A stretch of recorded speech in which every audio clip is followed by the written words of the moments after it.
Every time I hear the phrase, all is one, I think of all the people I don't wanna be one with,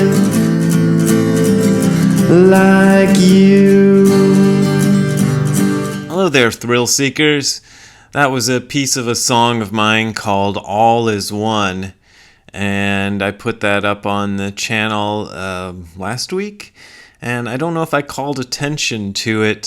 Some people seem to have noticed it, and I thought I'd do a whole video about the song, and I haven't done it yet, and maybe one of these days I will, but I thought I'd mention that this song is up there, and it's kind of a Buddhist-y song.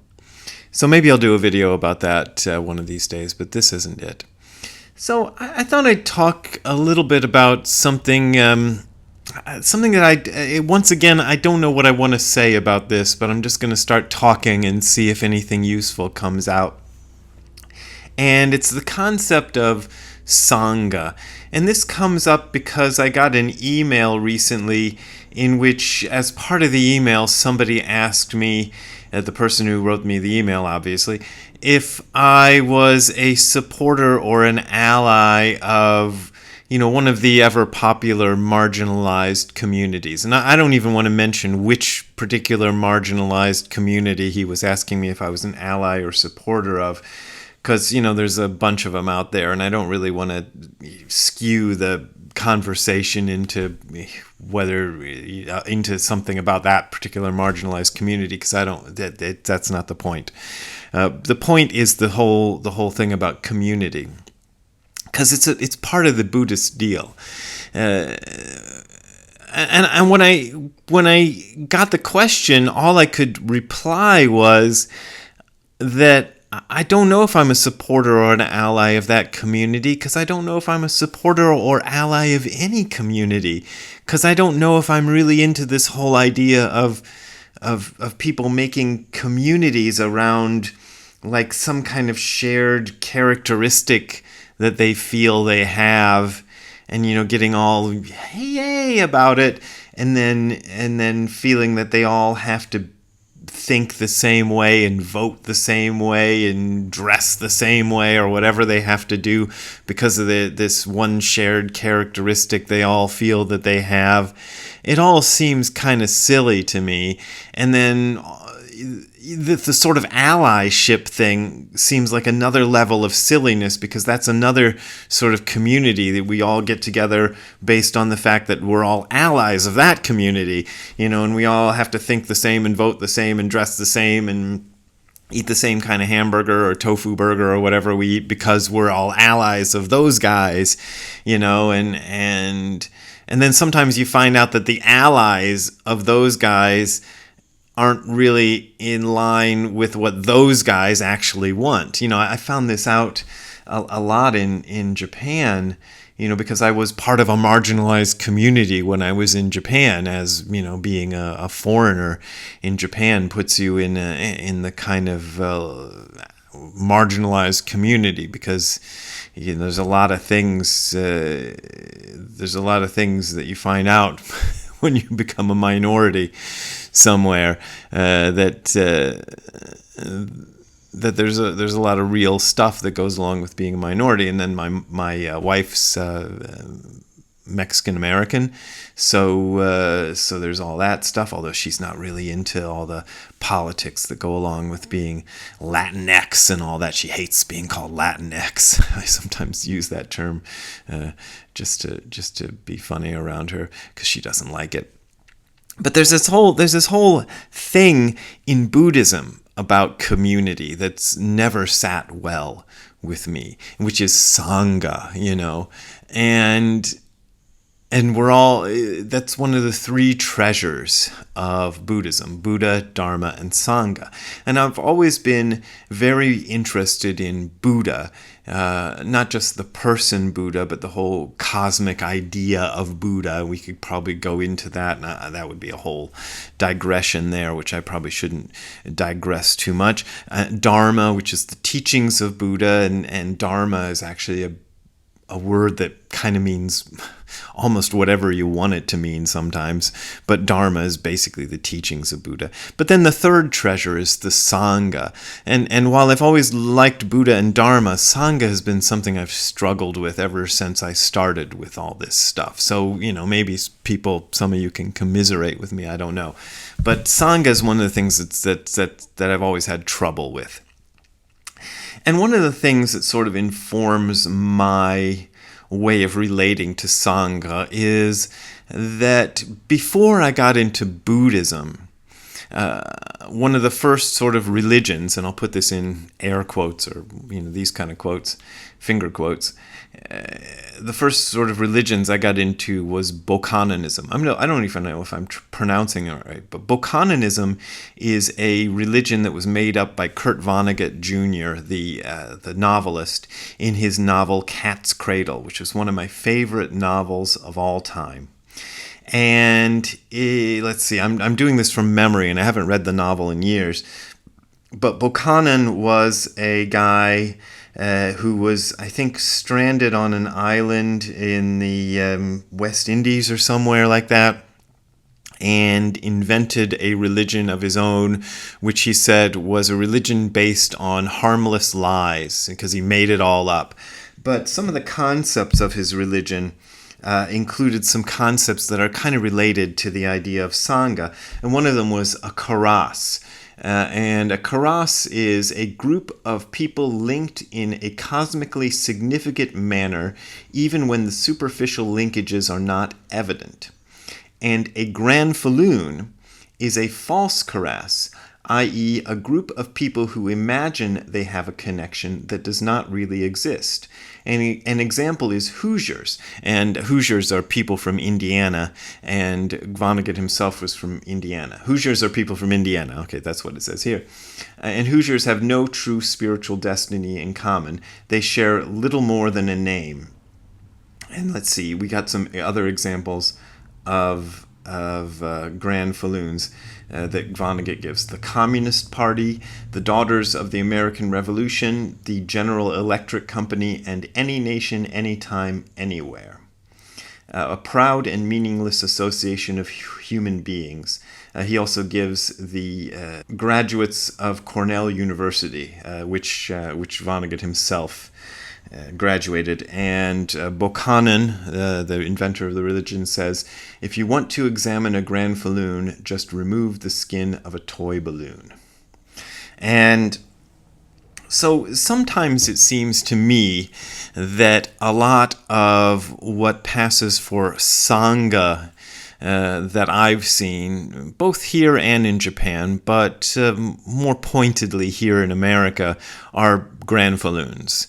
The Soto Zen Buddhist Association is one of the main sort of Granfalloons I've seen that sort of passes for a Sangha. That's an organization that is supposedly a group of like-minded Soto Zen Buddhists, and they used to try to get me to join. Now I think they'd probably rather I don't join, but I never joined when they wanted me to join, and now they're probably glad that I never joined. But they're a group that when they used to ask me to join, they actually had some interesting things going for them. Let me see if I still got it. They used to produce, let's see if I can get this off the shelf without knocking everything over. They used to produce stuff like this. This was a document they made in 2008, which isn't that long ago if you think about it. It's still in this century. The Soto Zen Buddhist Association, Evolution of the Precepts. I used this document a lot when I wrote my latest book, The Other Side of Nothing, because they did some research. They got together, put their heads together, and did some really in-depth research on the evolution of the Buddhist precepts. And I used this document a lot, as I said, when I was creating the book The Other Side of Nothing, to look up stuff about the precepts and how they evolved and the different versions of the precepts that were used by different organizations and so on and so forth. So I used that a lot, and it was really useful. These days they don't do anything like that. They just get together and feel guilty about the fact that most of them are white and stuff like that, and do ridiculous, stupid things like that. And they've just devolved into silliness, and they seem to have gone kind of crazy in the last few years, as far as I can tell. And they were a bit of a Granfalloon from the beginning, but now they're just a complete Granfalloon. And that's what I've found a lot. I was terribly disappointed by my own little attempt at creating a Sangha in Los Angeles when I decided to leave the Angel City Zen Center. Would you like to know how many people reached out to me when I stopped going there? You know, this group of people who came supposedly because they were interested in hearing about what I had to say about Buddhism. Would you like to know how many people reached out to me when I decided to quit that group? 2. That was my friend Nina, who I'd been friends with for a long time, and this guy named Eric. And that's it. That's all the people who cared that I stopped leading the group. So I thought, oh, there's another Granfalloon for you. So I don't know what to make of Sangha. I don't know. I think there are real sort of karas, and karas is, Karas, to remind you, is a group of people linked in a cosmically significant manner, even when superficial linkages are not evident. I think these things that Vonnegut came up with in his fake religion of Bokaноnism are often really true. And I think there are karasas within the real world and within Buddhism. And I think there are sort of...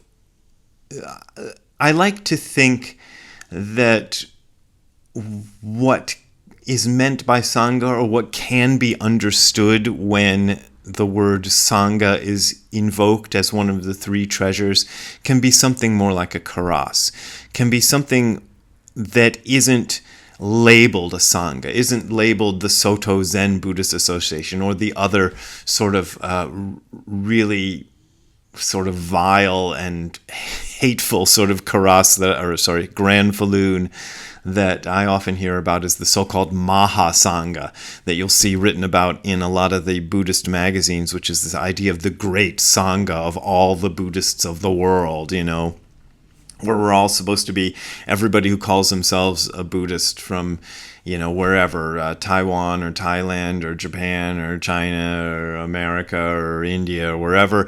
All those Buddhists are one big happy Mahasangha family. That's the idea. I think that's a total Granfalloon. But I think the real Sangha might be something more like a karas. And these are people who, they might not necessarily even call themselves Buddhists. They might not even know what Buddhism is. Some of the real Sangha might be Christians, they might be Muslims, they might be Jews, they might be followers of voodoo, or they might be Christian scientists or Scientologists or any sort of thing. They're just people who are serious about trying to understand the meaning of life, the universe, and everything. They're serious about ethics. They are, you know, they have a true kind of purpose in life, and they kind of vibe with each other, if you want to get into hippie speak like that. And I think that members of this sort of true Sangha, this sort of karas Sangha, can sometimes recognize each other when they encounter each other.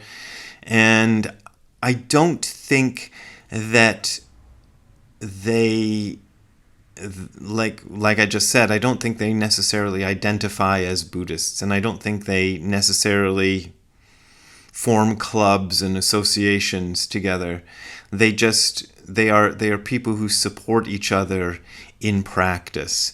And you know, some of them can be found in Buddhist centers, and some of them, you know, are probably supporting each other in Buddhist centers here and there. and that's great when that happens.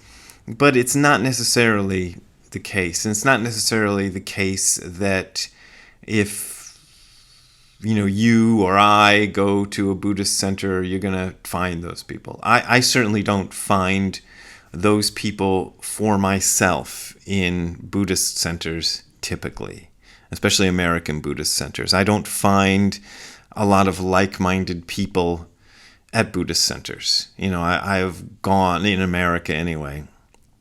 I do tend to find more like-minded people, or more people who I feel are my idea of Sangha, at least in the centers that I go to in Europe, the ones that I'll show you the list of the places I'm going to in Europe this year that come up, that'll come up at the end of this video. I tend to find more of the true Sangha over there. I don't know why. When I go to places in America, I tend not to find what I consider the true Sangha. I find a lot of people who are interested in joining the Grand Saloon, the sort of false Sangha. The false Sangha of identifying as a Buddhist, which is, to me, the sort of putting on the outward appearance of Buddhism, putting on the costume, sometimes literally putting on the costume, or just sometimes being like, I'm into Buddhism, that kind of I'm into Buddhism kind of guy, with the Birkenstocks and the hand-thrown pottery jars and and the vegan cuisine and all this stuff. I always kind of hate any group that I'm part of. I mean, I've been a vegetarian most of my life, and I generally do not like vegetarians. I've been a Buddhist most of my life, and I generally don't like Buddhists.